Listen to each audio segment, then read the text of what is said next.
ওয়া সানাউহু আলাইহি ইনদাল মালায়েকা, বলুন না সুবহানাল্লাহ।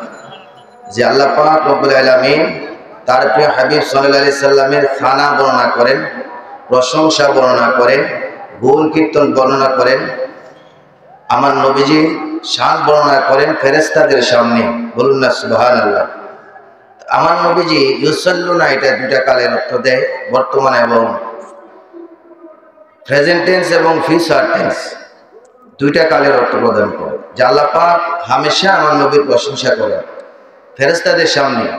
আজকে আমার বলেন আর ইমাম খতিব সাহেবের বলেন, আমাদের অত্র গ্রামের প্রবীণ মুরব্বী, ওনার কথা বলেন, প্রধানমন্ত্রীর কথা বলেন, যদি কারো জীবনী প্রশংসা করে কোনো মানুষ, 5 মিনিট করলে তার জন্ম থেকে শেষ পর্যন্ত কি হয়ে যায়, মৃত্যু পর্যন্ত তার প্রশংসা করলে 5 মিনিট পর আর থাকে না, ঠিক কিনা বলেন? 5 মিনিট পরে কি করে না, প্রশংসা থাকে না একটা মানুষের।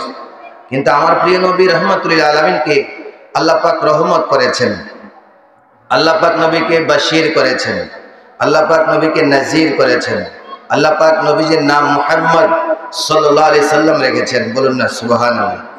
মুহাম্মদ রেখেছেন, প্রশংসিত রেখেছেন। আল্লাহ নিজে প্রশংসা করে আমার প্রিয় নবীজির নাম আল্লাহ মুহাম্মদ রেখেছেন, দুনিয়ার কোনো মানুষ রাখে নাই। এজন্য আল্লাহ পাক বলেছেন মুহাম্মদুর রাসূলুল্লাহ সাল্লাল্লাহু আলাইহি সাল্লাম।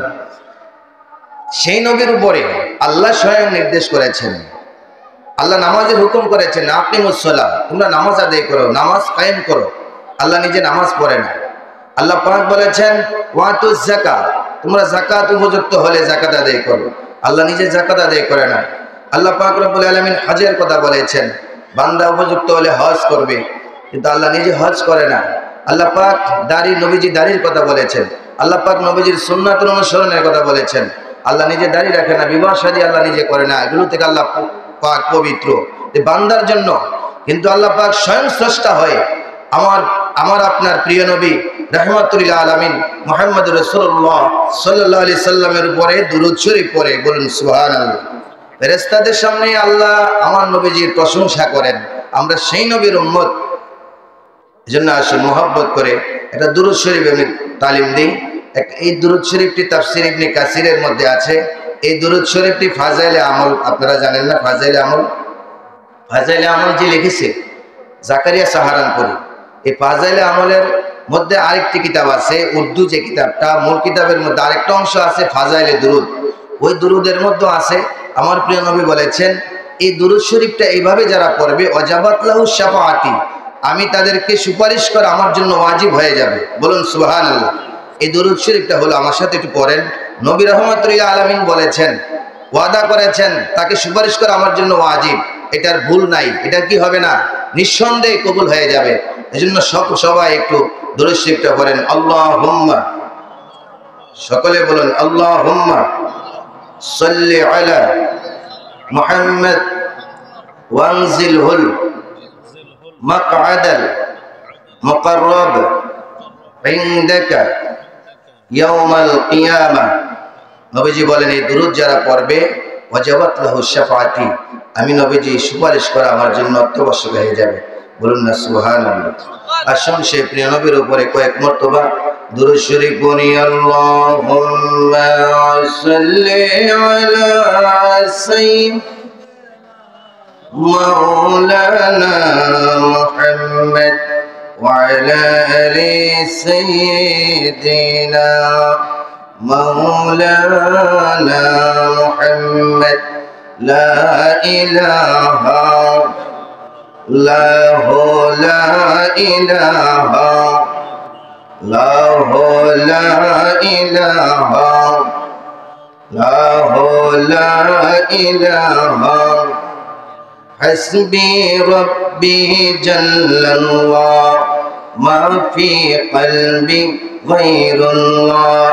নূর মুহাম্মদ সাল্লাল্লাহু লা ইলাহা ইল্লাল্লাহ লা ইলাহা ইল্লাল্লাহ লা ইলাহা ইল্লাল্লাহ লা ইলাহা ইল্লাল্লাহ লা ইলাহা।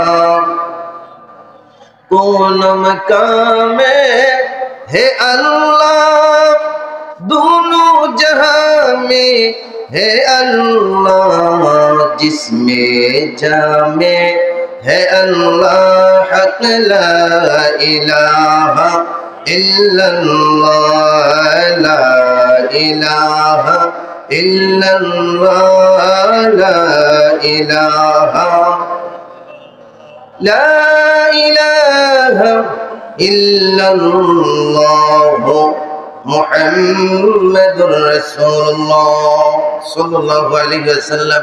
महान আল্লাহ পাকের দরবারে লাখো কোটি শুকরিয়া আদায় করি। আজকে আমাদের এই নিজের গ্রামে শ্রীমন্তপুর আজকের এই গ্রামে মাহফিলের আয়োজন করেছেন আমার আপনার সকলের সুপরিচিত ড্রাইভার জনাব মোহাম্মদ ময়নাল সাহেব বারাকাল্লাহু ফি হায়াতিহি। আল্লাহ পাক শুরু থেকে এই পর্যন্ত যত আলোচনা হয়েছে যেন আল্লাহ পাক হেদায়াত নসিব করে বরকত দান করে, বলুন আমিন। আর জোরে বলুন আমিন।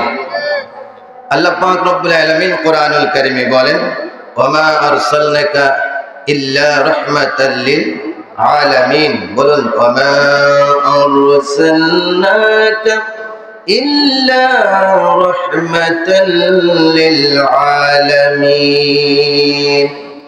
রব্বে কারীম বলেন, আলহামদুলিল্লাহি রাব্বিল আলামিন।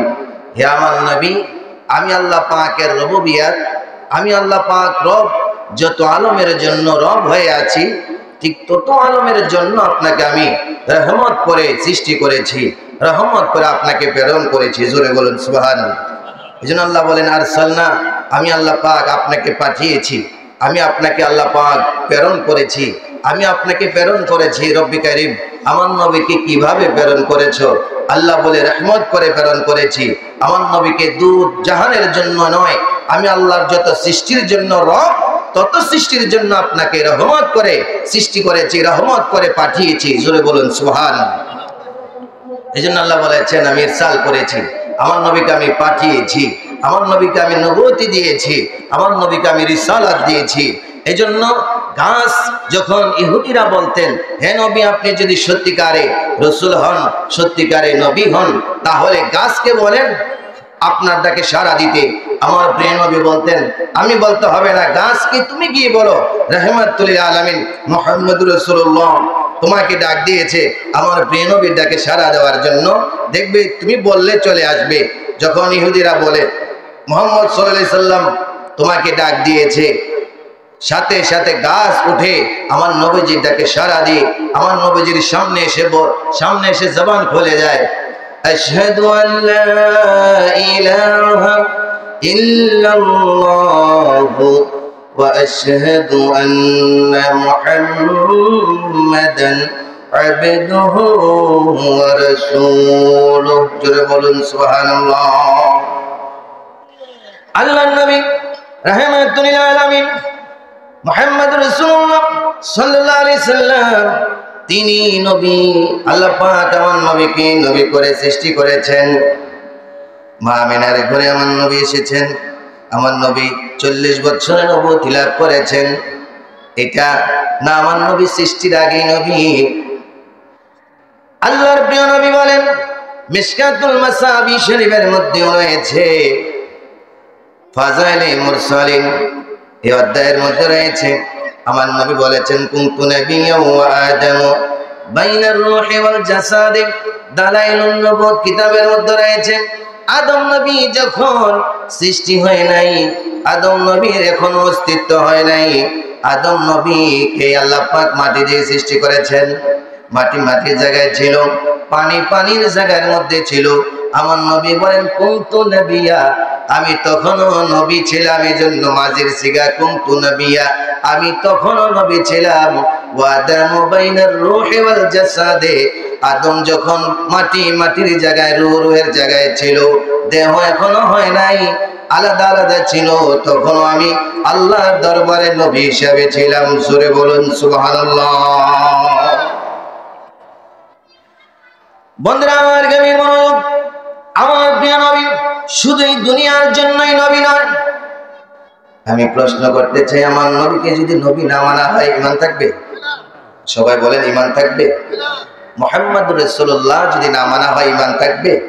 মুহাম্মদুর রাসূলুল্লাহ মানে হলো মুহাম্মদ সাল্লাল্লাহু আলাইহি সাল্লাম আল্লাহর প্রেরিত রাসূল। নবীকে আল্লাহ পাক রাসূল করে পাঠিয়েছেন, এই যে রাসূল করে পাঠিয়েছেন, রিসালাত দিয়েছেন। এই রিসালাত মানে হলো নবুয়ত। এই রিসালাত মানে কি? নবুয়ত। এই নবুয়ত যদি না মানা হয়, বলেন ঈমান থাকবে? আমাদের কার ঈমান থাকবে? থাকবে না। এজন্য আল্লাহ পাক রব্বুল আলামিন বলেন, আমান আরসালনাকা ইল্লা রাহমাতাল লিল আলামিন। আমার নবীজির একজন সাহাবী ছিলেন হযরত তামিম আনসারী।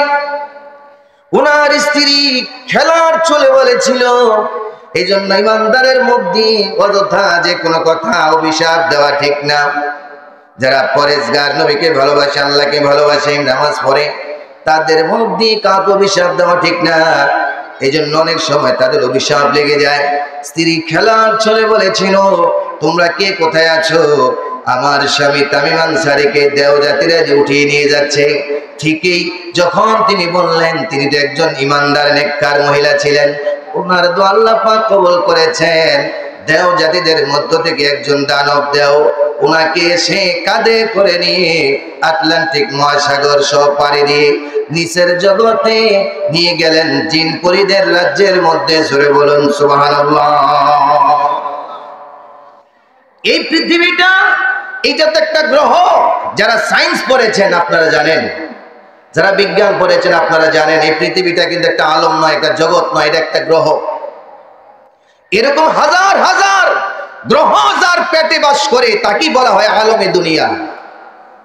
একটা জগৎ, এরকম কোটি কোটি জগৎ আল্লাহ পাক সৃষ্টি করেছেন, যা কখনো সীমাবদ্ধ করার সম্ভব হবে না। কোনো বৈজ্ঞানিক না, কোনো সায়েন্সের, কোনো আলেম ওলামাদের কারো সীমাবদ্ধ করা, আল্লাহ কতটা জগৎ সৃষ্টি করেছেন সীমাবদ্ধ করার ক্ষমতা নাই।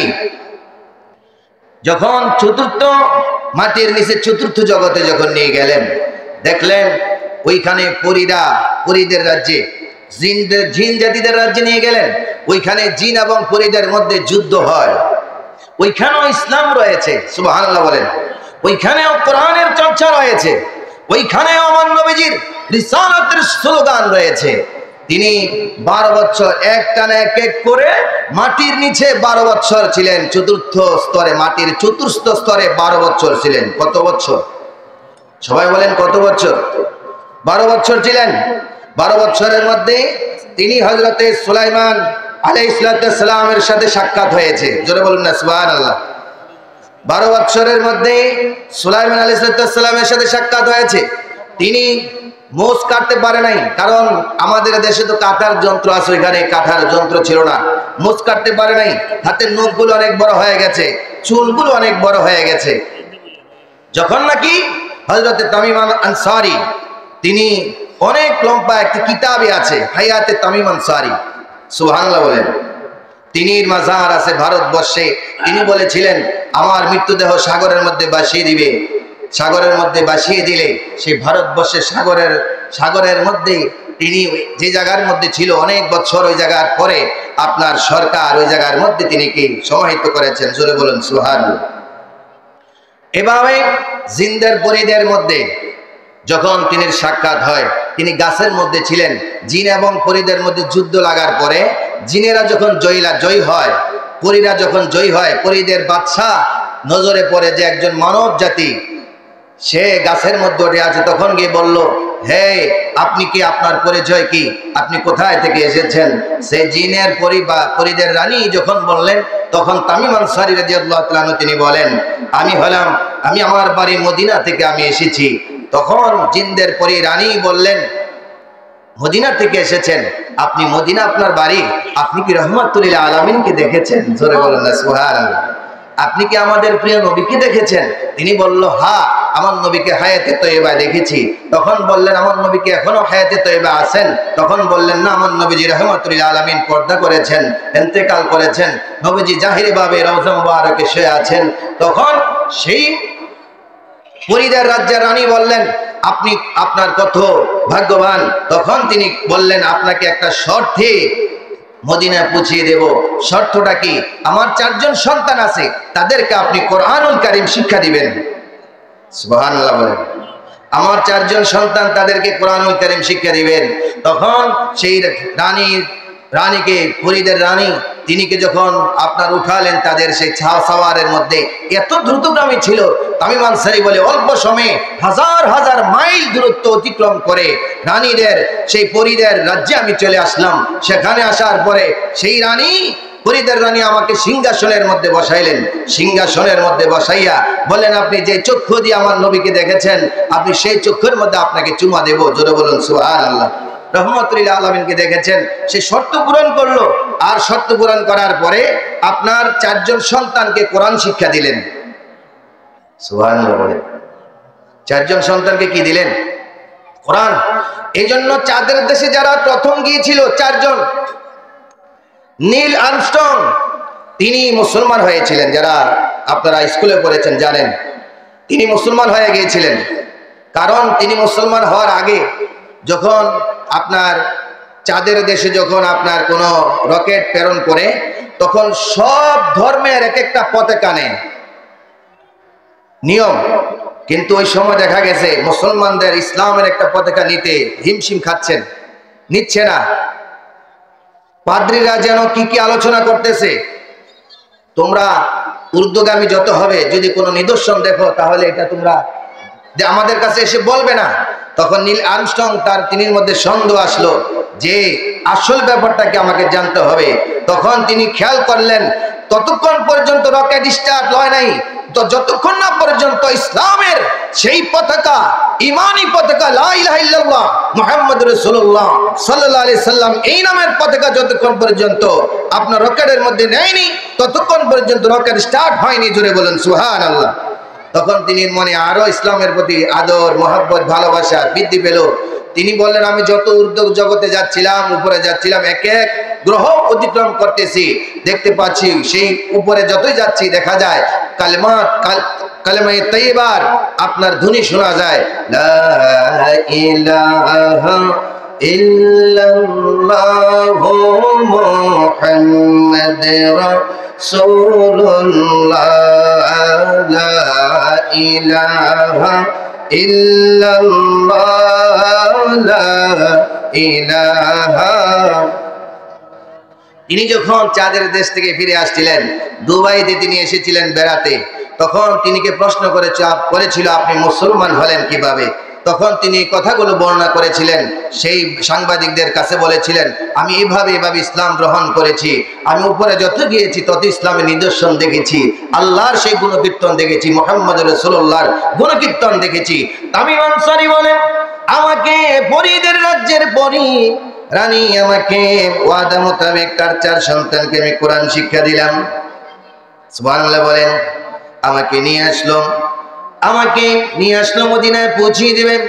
এমন সময় হযরতে খিজির আলাইহিস সালাম, তিনি সম্পর্কে কোরআনুল কারীমে এসেছে যে মুসা আলাইহিস সালামকে খিজির আলাইহিস সালামের কাছে আল্লাহ পাঠিয়েছিলেন ইলমে লাদুনি শিক্ষার জন্য, ঠিক কিনা জোরে বলেন। সেই খিজির আলাইহিস সালামের কাছে সেই পরীদের রানী এসে বললেন, হুজুর, তিনি নবীজির একজন সাহাবী, তিনিকে মদিনায় পৌঁছিয়ে দেন। তখন হযরতে খিজির আলাইহিস সালাম সেই মেঘকে বললেন, মেঘকে ডাক দিয়ে বললেন, ও মেঘ, কোথায় যাচ্ছ? মেঘ বলে, আল্লাহর হুকুমে শাম দেশে যাচ্ছি, বৃষ্টি দেওয়ার জন্য শাম দেশে যাচ্ছি। ঠিক আছে। আরেকটা মেঘকে বললেন, তুমি কোথায় যাচ্ছ? মেঘ বলে, আমি মদিনা মুনাওয়ারা যাচ্ছি আল্লাহর হুকুমে বৃষ্টি দেওয়ার জন্য। বললে, তুমি একটু এদিকে আসো। আসার পরে বললেন, তিনি হলেন আমার নবীজির সাহাবী, সহি সালামতে মদিনা মুনাওয়ারা পৌঁছে দিবে। জোরে বলুন সুবহানাল্লাহ, জোরে বলুন না সুবহানাল্লাহ। আমার নবীজির প্রশংসা, আল্লাহর গুণগান জমিনের নিচেও চলে, জমিনের উপরেও চলে, 7 আসমানেও চলে, 7 জমিনেও চলে, সব জায়গায়। শুধু তাই নয়, জান্নাতেও আমার নবীজির প্রশংসা চলে, আরশে আজিম আমার নবীজির প্রশংসা চলে। কোরআনুল কারীমেও আল্লাহ পাক আমার নবীজির নাম মুহাম্মদ সাল্লাল্লাহু আলাইহি সাল্লাম নাম রেখেছেন প্রশংসিত। চিৎকার দিয়ে বলুন সুবহানাল্লাহ। এই জন্য আমার ভাইয়েরা, আমি আলোচনা শেষ করছি, এই জন্য শেষ করব, কারণ অন্য জায়গায় আবার যাইতে হবে। আল্লাহর প্রিয় নবী রাহমাতুল লিল আলামিন সম্পর্কে আল্লাহ পাক বলেন, ইয়া রাসূলুল্লাহ আমি আপনাকে শাহিদ করে পাঠিয়েছি, নাযীর করে পাঠিয়েছি। ইয়া রাসূলুল্লাহ আমি আপনাকে নবী করে পাঠিয়েছি, নবুয়তি দান করেছি। ইয়া রাসূলুল্লাহ আমি আপনাকে নবী হিসেবে সৃষ্টি করেছি। সুবহানাল্লাহ বলেন, জোরে বলেন না সুবহানাল্লাহ। নবীজিকে সৃষ্টি করেছে আল্লাহ পাক নবী হিসাবে, রাসূল হিসাবে আল্লাহ পাক সৃষ্টি করেছেন। এজন্য নবীজি বলে আল্লাহ পাক আমাকে আগে সৃষ্টি করেছেন, পাঠিয়েছেন শেষে। এই আলোচনাটা আপনার আল্লামা মামুনুল হক সাহেবের আব্বা বুখারীর অনুবাদ করেছে, সর্বপ্রথম বাংলাদেশে বুখারী শরীফের অনুবাদ করেছেন তিনি। পঞ্চম খণ্ডের মধ্যে এই আলোচনাগুলো তিনি করেছেন। কুনতু নাবিয়্যা ওয়া আদামু বাইনা রূহি ওয়াল জাসাদি, আমার নবী তখনও নবী ছিলেন যখন আদম নবীর খবরও ছিল না, আদম নবীর সৃষ্টি হয় নাই, তখন আমার নবী ছিলেন। এই দলিলগুলো তিনি এখানে এনেছেন।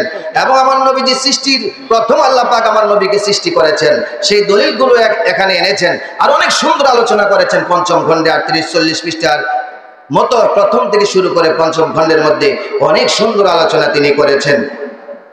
এই জন্য আমার বলি, আমার প্রিয় নবীকে আল্লাহ পাক সৃষ্টিটাই করেছেন নবী হিসাবে। সবাই বলেন কি হিসাবে? নবীজির নবুয়তি যদি না মানা হয়, সবাই বলেন ঈমান থাকবে? রিসালাত আপনি ডিকশনারির মধ্যে দেখবেন, রিসালাত মানে হলো নবুয়তি। রিসালাত মানে কি? নবুয়তি। আমি আজকে দেখে আসলাম 8-10টা ডিকশনারির মধ্যে, ফিরুজুল লুগাত, এমনি ভাবে মোজামুল ওয়াসিদ, ফরহাঙ্গে জাদিদ, ফরহাঙ্গে রাব্বানি, আরবি, উর্দু, ফার্সি মিলিয়ে দেখলাম অনেকগুলো ডিকশনারির মধ্যে একই কথা, রিসালাত মানে হলো নবুয়তি, নবুয়ত, পয়গম্বর। এখন রিসালাতকে যদি আমরা অমান্য করি, নবীজির মূল সত্তাকে অমান্য করা হবে, ঠিক কিনা জোরে বলেন? রিসালাতকে যদি না মানা হয়, তাহলে আমার আপনার লা ইলাহা ইল্লাল্লাহ মেনে লাভ হবে না। কারণ ইহুদিরা, খ্রিস্টানরা আমার নবীজি আসার আগেও তারা কোরআনুল কারিমে আসছে আমার নবীজির নাম নিয়ে আল্লাহর কাছে দোয়া করতেন, আখেরি নবীর নাম নিয়ে, যে আখেরি নবীজি আল্লাহ আসবে, তিনি এর বরকত আমাদেরকে বিজয় দান করো, বলুন না সুবহানাল্লাহ। ইব্রাহিম নবী, আমার নবীজি আসবেন, রব্বানা ওয়াবআস ফীহিম রাসূলা, এভাবে আল্লাহর কাছে দোয়া করেছিলেন যে আমার বংশে একজন রাসূল প্রেরণ করো। তাফসীর ইবনে কাসির সহ, মিশকাতুল মাসাবি সহ, এভাবে বিদায়া ওয়ান নিহায়া কিতাবের মধ্যে সহ আপনার উল্লেখ করেছেন ইব্রাহিম নবী যার দোয়ার জন্য দোয়া করেছিলেন, এবং ঈসা আলাইহিস সালাম দোয়া করেছিলেন আমার নবীজি আসার 570 বছর আগে। সুবহানাল্লাহ। ওমুবাশশিরাম বিরাসূলিয়াতি মিন বাদি ইসমুহু আহমদ, সূরা সফের মধ্যে রয়েছে যে আমি তোমাদেরকে এমন একজন নবী আসার শুভ সংবাদ দিচ্ছি। ঈসা নবী বলছেন যিনি মিন বাদি, যিনি আমার পরে আগমন করবেন, ইসমুহু আহমদ, যার নাম হলো আহমদ, বলুন না সুবহানাল্লাহ। নবীজি বুখারী শরীফের হাদিসের মধ্যে আসছে আমার নবী বলেছেন আমি আনা আহমদু ওয়া আনা মুহাম্মাদু, আমি হলাম আহমদ এবং মুহাম্মদ। নবীজির দুটা জাতি নাম, একটা হলো মুহাম্মদ আর একটা হলো আহমদ। আহমদ হলো যেটা তাওরাত, জাবুর, ইনজিলের মধ্যে আছে, মুহাম্মদ যেটা কোরআনুল কারিমে আছে। সুবহানাল্লাহ। সেজন্য আমার নবীজি আগে পাঠিয়েছেন সবার শেষ। নবীজির রিসালাতকে না মানলেই, নবুয়তকে না মানলেই ঈমান থাকবে না। এজন্য আমি একটা বক্তব্য শুনলাম যে নারে রিসালাত, নারা মানে কি জানেন? ধ্বনি। নারা মানে ধ্বনি, নারা মানে আওয়াজ। আজানের মধ্যে আশহাদু আল্লা ইলাহা ইল্লাল্লাহর পরে আশহাদু আন্না মুহাম্মাদুর রাসূলুল্লাহ সাল্লাল্লাহু আলাইহি ওয়াসাল্লাম, সব বলেন না, আছে না নাই? ঈমানের পরে সর্বশ্রেষ্ঠ ইবাদতের নাম বলেন। ঈমানের পরে সর্বশ্রেষ্ঠ ইবাদতের নামটা বলেন তো। হ্যাঁ জোরে বলেন, মাশাআল্লাহ, আরো জোরে বলেন সবাই। সালাত, নামাজ। ঈমানের পরে এটা হলো আল্লাহর গোলামি। সবাই বলেন কার গোলামি? সবাই বলেন না কার গোলামি? নামাজটা আল্লাহর গোলামি, নামাজ আল্লাহর গোলামি। ঈমানের পরে শ্রেষ্ঠ বন্দেগী হলো সালাত, ঈমানের পরে শ্রেষ্ঠ বন্দেগী হলো নামাজ। আল্লাহর গোলামি, নামাজটা হলো আল্লাহর গোলামি, আল্লাহর পায়রবি, আল্লাহর গোলামি, ঠিক কিনা জোরে বলেন? এই নামাজের মধ্যে যদি আমার প্রিয় নবীকে সালাম না দেওয়া হয়, এই নাম এই যদি এই সালাম আমার নবীকে যদি নামাজের মধ্যে যদি আমার নবীকে সালাম না দেওয়া হয়, সবাই বলেন নামাজ হবে, সবাই বলেন নামাজ হবে। আত-তাহিয়াতু লিল্লাহি ওয়াস-সালাওয়াতু ওয়াত-তাইয়্যিবাতু আসসালামু আলাইকা আইয়ুহান নাবিয়্যু ওয়া রাহমাতুল্লাহি ওয়া বারাকাতুহু। সবাই আওয়াজ করে বলুন, নামাজের মধ্যে আমার নবীকে সালাম না দিলে নামাজ হবে? অথচ আমি আপনি করছি আল্লাহর বন্দেগী, আমি আপনি করছি আল্লাহর বন্দেগী, অথচ নামাজের মধ্যে আমার নবীকে সালাম না দিলে আল্লাহর বন্দেগী হবে না। সেই নবী যে আল্লাহর কাছে কতটা প্রিয়, সেই নবীজি আল্লাহর দরবারে কতটা প্রিয়। নামাজের মধ্যে আমার নবীজির নাম, আমার নবীজির স্লোগান, আমার নবীজির জিকির আছে। ওই নামাজের মধ্যে আমার নবীজির দুরূদ আছে না নাই? সবাই বলেন আছে না নাই? এই নামাজ তো আপনি আল্লাহর বন্দেগী করছেন, আল্লাহর বন্দেগী আপনি করেন, কিন্তু আমার নবীকে কেন সালাম দিলেন? না দিলে নামাজ হবে না। আল্লাহ পাক বলেন, মাইয়ুতির রাসূল ফাকাদ আতাআল্লাহ, যে আমার নবীকে ত্যাগ করবে, যে আমার নবীকে মানবে, যে আমার নবীর পয়রবি করবে, যে আমার নবীর গোলামি করবে, সে যেন আমি আল্লাহকে মানলো, আমি আল্লাহর গোলামি করলো। কারণ আপনি নামাজ কার তরিকায় পড়েন, রুকু সিজদা তো আল্লাহ দেয় নাই, তাসবিহ তো আল্লাহ পাক করে নাই, রুকু সিজদা সবকিছু আল্লাহ আমার নবীজি শিক্ষা দিয়েছেন। আল্লাহ হুকুম করেছেন আকিমুস সালাহ, বান্দারে নামাজ প্রতিষ্ঠা করো। আমার নবী নামাজ প্রতিষ্ঠা করেন। আর আমার নবী কিভাবে নামাজ পড়তে হবে, তরিকাটা হলো আমার নবীজির শিক্ষা। জোরে বলুন সুবহানাল্লাহ, জোরে বলুন না সুবহানাল্লাহ। এই জন্য আমার নবীকে মানলে আল্লাহকে মানা হবে। রাফা'না লাকা যিকরাক, আমার নবী বলেন, আল্লাহ পাক বলেন, রাফা'না, আমি আমার লাকা যিকরাক, আমি আপনার শান, আপনার জিকির আমি বুলন্দ করেছি।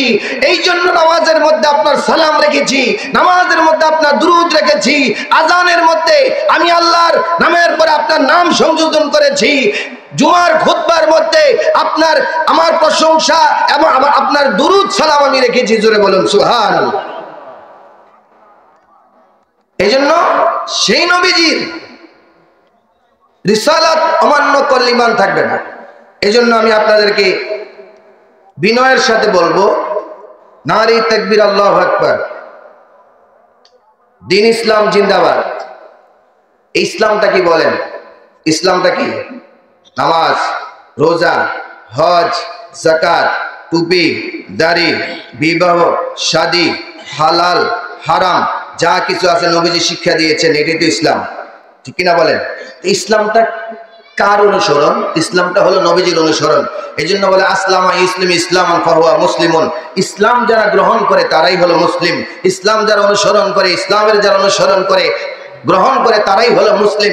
ইসলামটা কার অনুসরণ করেন আপনি? ইসলামে নামাজটা কার অনুসরণ? আমার নবীজির অনুসরণ। রুকু কার অনুসরণ? আমার নবীজির অনুসরণ। আপনার সিজদা কার অনুসরণ? আমার নবীজির অনুসরণ। নামাজের মধ্যে আমার নবীকে সালাম না দিলে যেখানে নামাজ হবে না। এই জন্য আল্লাহ বলেন, আমি আল্লাহর জিকিরের পাশাপাশি আপনার জিকিরকে আমি রেখেছি। এই জন্য লা ইলাহা ইল্লাল্লাহ মুহাম্মাদুর রাসূলুল্লাহ সাল্লাল্লাহু আলাইহি সাল্লাম, এভাবে আমি কালমাকে বুলন্দ করেছি, উঁচা করেছি। জোরে বলুন সুবহানাল্লাহ। এই জন্য নারে তাকবীর, আল্লাহু আকবারের পরে নারে রিসালাত, ইয়া রাসূলুল্লাহ, এটা সংযোজন করবেন। রিসালাত মানে নবুয়তি। এই জন্য বিধর্মীরা আজকে লা ইলাহা ইল্লাল্লাহ মানে রিসালাত, নবীজির শানের মধ্যে বেয়াদবি করে। রিসালাতের স্লোগান যখন দিবেন, বিধর্মীদের মনের মধ্যে কম্পন সৃষ্টি হয়ে যাবে। কারণ রিসালাত যখন এসেছে, তাওহীদ প্রতিষ্ঠিত হয়েছে, ঠিক কিনা জোরে বলেন? রিসালাতের আগে কখনো তাওহীদ প্রতিষ্ঠিত হয় নাই। আর তাওহীদ মানলে, রিসালাত অস্বীকার করলে কখনোই তাওহীদ মানা হবে না, লা ইলাহা ইল্লাল্লাহ মানা হবে না। এই জন্য নারা মানে বুলন্দ আওয়াজ করা, নবীর আওয়াজ করতে পারবেন না, এটা কি হবে? কোরআনুল কারিমে আছে নবীজির নাম, হাদিসে আছে, কোরআনুল কারিমে অসংখ্য জায়গার মধ্যে আছে, সব জায়গার হাদিসের মধ্যে ইয়া রাসূলুল্লাহ আছে। আপনি ইমানদার হিসাবে অবশ্যই আমাদের ইমানি দায়িত্ব নারে তাকবীর, আল্লাহু আকবার, নারে রিসালাত, ইয়া রাসূলুল্লাহ, এই স্লোগানটা আপনারা হ্যান্ডবিলের মধ্যে সংযোজন করবেন। কারণ এটা আমাদের ইমানি দায়িত্ব, এটা ইমান। রিসালাত স্বীকার করলে ইমান থাকবে না। রিসালাত মানে যে নারে রিসালাত, রিসালাত মানে হলো নবুয়তি, নবুয়তি মানতে হবে নবীজির। এখন দেখা যায় নারে তাকবীর, আল্লাহু আকবার, নবীজির নাম বাদ দিয়ে আমরা অধমগুলা, আমরা তো দুনিয়ার সবচেয়ে নিকৃষ্ট মনে করি আমাকে। কিন্তু আমাদের নাম আছে, অথচ নবীজির নামটা রাখলেন না, নবীজির স্লোগান রাখলেন না। এখানে আলেম ওলামাদের স্লোগান হয় নারে তাকবীর, আল্লাহু আকবার, মাওলানা গোলাম হাসিবুর রহমান হুজুরের আগমন, হয় কি হয় না? আমরা যখন যাই বিভিন্ন স্টেজে, তখন আমাদেরকে স্লোগান দিয়া শ্রোতারা নিয়ে আসে।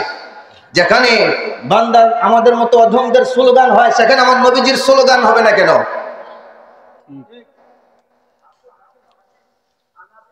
এই জন্য আমি বিনয়ের সাথে বলবো, এটা 2 বছর আগেও নারে তাকবীর আল্লাহু আকবার, নারে রিসালাত ইয়া রাসূলুল্লাহ, এই মনাল কাকা বলেন আমার একদিক দিয়ে বোনের জামাই, আরেক দিক দিয়ে আমার কাকা বাবা, ঠিক না? তো দুইটাই বলবো, উনি প্রোগ্রামগুলো করেন, এই বিষয়গুলো খেয়াল রাখবেন। রিসালাতের সাথে বেয়াদবি হলে, গুস্তাকি হলে লা ইলাহা ইল্লাল্লাহ মেনে লাভ হবে না। আসুন নবীজিকে দাঁড়িয়ে সালাম জানাই, ইয়া নবী সালাম আলাইকা, ইয়া রাসূল সালাম আলাইকা, ইয়া হাবিব সালাম আলাইকা।